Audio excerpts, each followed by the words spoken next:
Here's an update to our cleaning stations.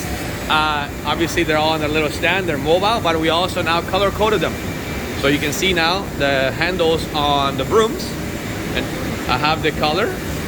The stand itself, or the cleaning station itself, has a color.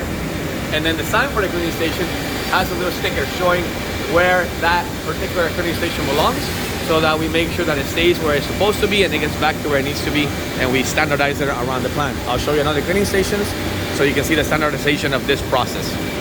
So here's our other station. What I just noticed is that we're missing a brush or a broom for this station.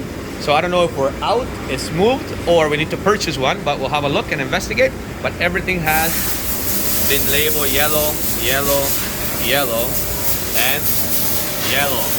So again, standardizing everything to make sure that everything has its place and has a process. All right, so here we have another station. You see the white on the handle, the white on the broom, the white on the garbage can. And obviously we didn't add a white sign, but there's a cleaning station clearly marked.